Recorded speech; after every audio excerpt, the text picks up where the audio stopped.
Light CIRI, brand new LD5 unit, theoretically can be a 500 speed unit after she stacks with her passive. Will she actually ever get to 500 speed? I suppose we'll try to find that out today in this video. So, if you don't know what I'm talking about, her passive Flash Step after attacking the enemy on your turn attacks additionally to deal damage that increases as the target's HP status decreases. I never get too excited about the increase the damage as the target's HP status decreases, because it's like if the enemy's almost dead, you're gonna kill him more. Like, that's not the time you really need the extra damage. You need the extra damage when the enemy has more HP, in my opinion, because you don't need all that extra overkill if the enemy's almost dead anyway. But that's just me griping. The important part that we want to focus on increases your attack speed by 20 each up to 200. So if she's crazy fast to begin with, she can increase it up to 200 more. Sounds good until Leo's on the battlefield. So first skill, attacks the enemy. Remember, all of these skills have an additional attack in addition to them. Right, that's not redundant at all. Have an additional attack. So this is actually going to attack 3 times. Attacks the enemy 2 times to inflict damage in proportion to your attack speed, which if she's 500 attack speed, that could be crazy. Each hit increases the chance of landing a glancing hit for 2 turns with a 30% chance. So it's 2 normal hits and then the extra hit from the passive. Then we have a charge attack. Attack the enemy to inflict damage that ignores its defense up to 80% according to the difference between the targets and your attack speed. Again, if she's crazy fast, it's going to do a decent amount of damage. However, she is an LD5. And then we have her passive and her leader skill of 38% attack power in guild content. Let's see how good she actually is, or if this is just a theoretical on paper situation. C1 versus C1. We're off to a great start, guys. We're off to a great start. All right. Leo's getting banned 100%. They still pick speed units. Leo's absolutely going to get banned. So how much damage does she wind up doing? Speed buff, attack power buff, and... oh, no snipe. All right. So she didn't really get to do as much as they wanted her to do. They didn't get the insta-snipe from the very beginning. So let's see. They're not going for the light CIRI, which is good for us because we want to see how much this can do. So, 40,000 damage, and then the extra hit. I digress. I actually think that the extra hit that does more with the less HP, I already changed my mind on it. I think that the extra hit that does more with less HP actually is nice for her in this multi-hit situation. G1. Okay, we're safe. I was hoping it wasn't going to be an issue where we see just C1 matches for the entire duration. So we're seeing a decent looking comp. All right, so no crazy passive with the Fire Gladiatrix. I was trying to remember what her name was. Guys, it's so hard to remember names. Okay. Not a crazy amount of damage there just yet. Let's see. Got a little bit of a glancing. Got the defense break. Okay. I should be paying more attention to the passive stacking. So let's see. Resistance. Okay.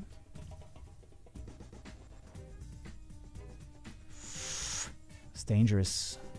Dangerous. Oh no, Torrent. Okay, not dead yet. Resist again. Charge attack.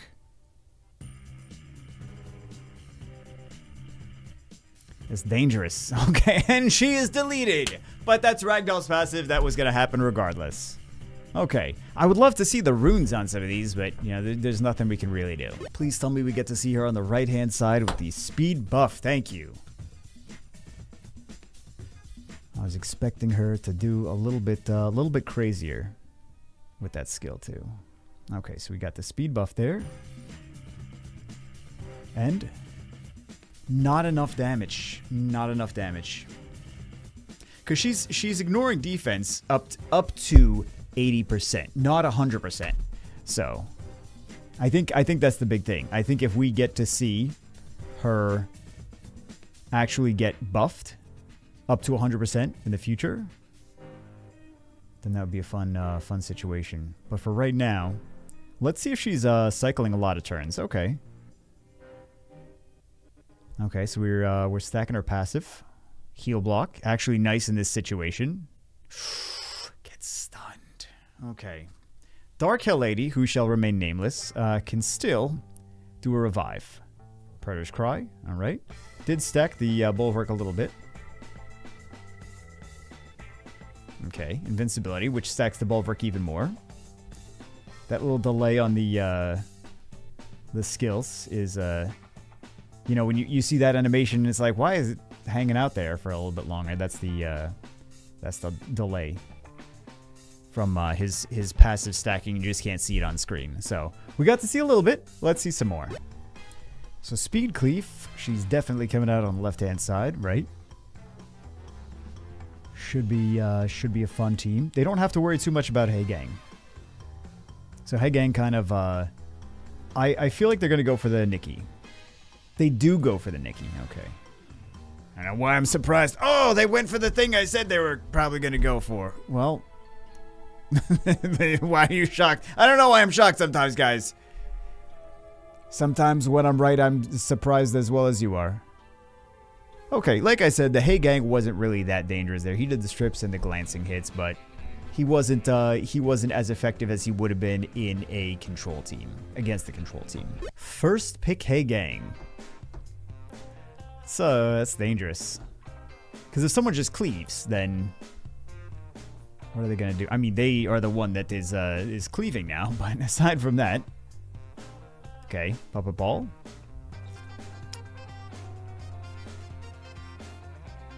Veramos is going down. Yep, Veramos is going down. Okay.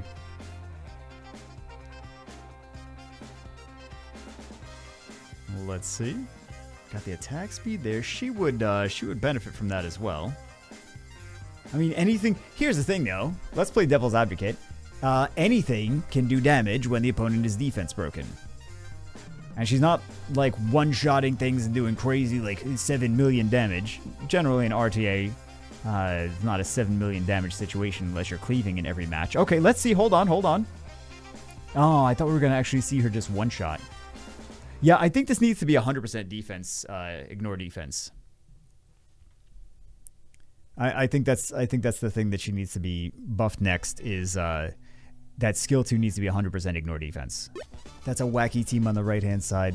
That looks like something I would try on the Europe server or something.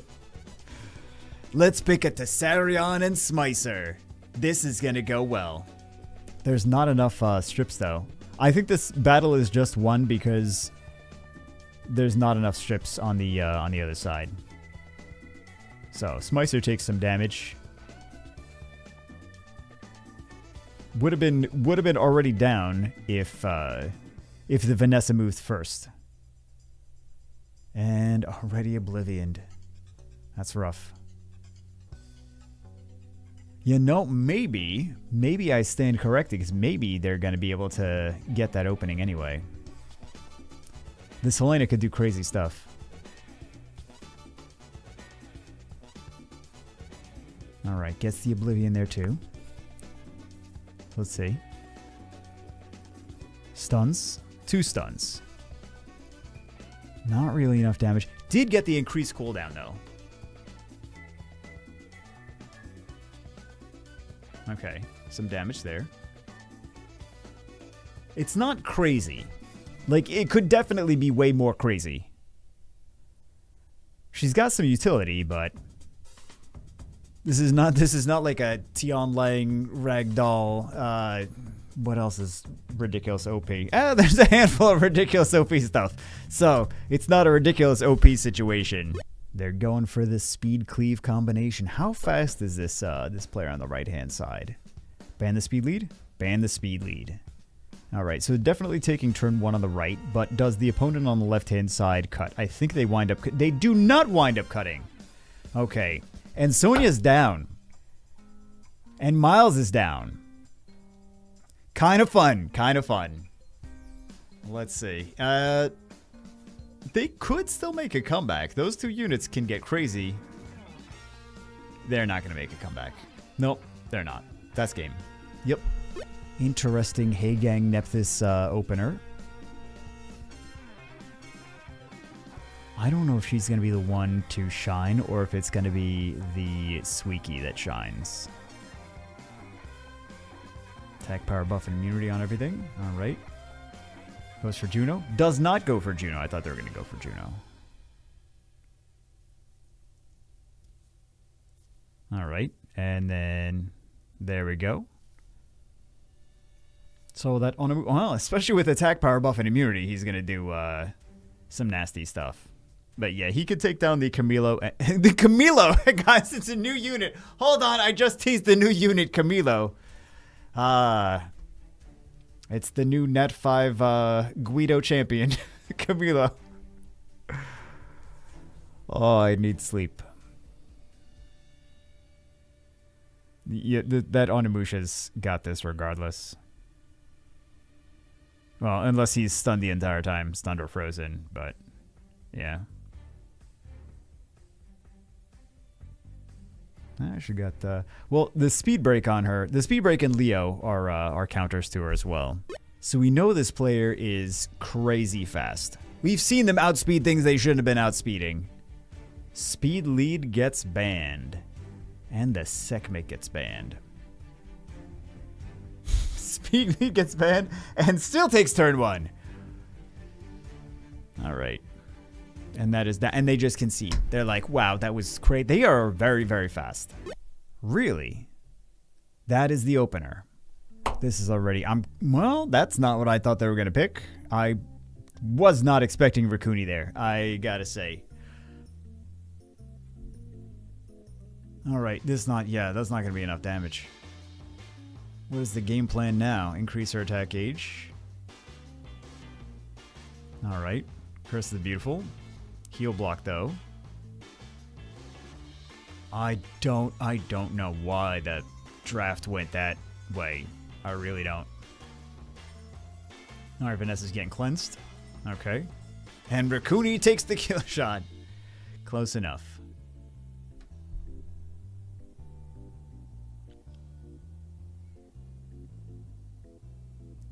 Yeah, I think that eventually she's just going to stack herself enough and HP is going to decrease enough that if Juno stuns her, then that's going to be the thing that takes her out. But aside from that, I think she's pretty safe here without the Molong on the battlefield. I am a little bit confused at why the pick ban went in that order, but... not a crazy amount of damage, though. Really would have loved to see her do some more damage. I think she deserves to do some more damage for what she is. She's an LD5.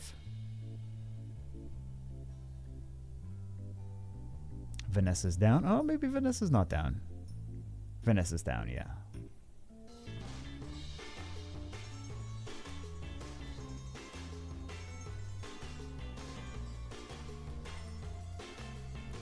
All right. That should be it. She's going to hit the Juno.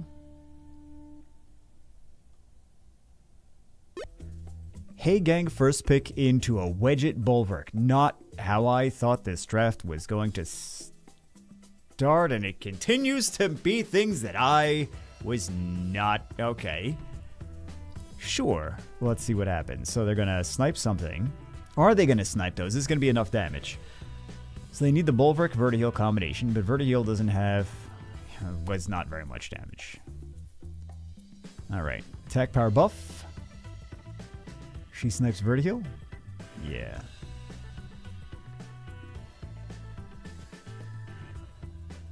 That Wedget is almost down.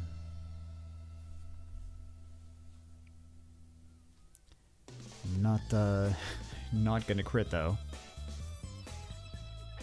So she's down as soon as something touches her. No, she's not, because the Light Puppeteer heals.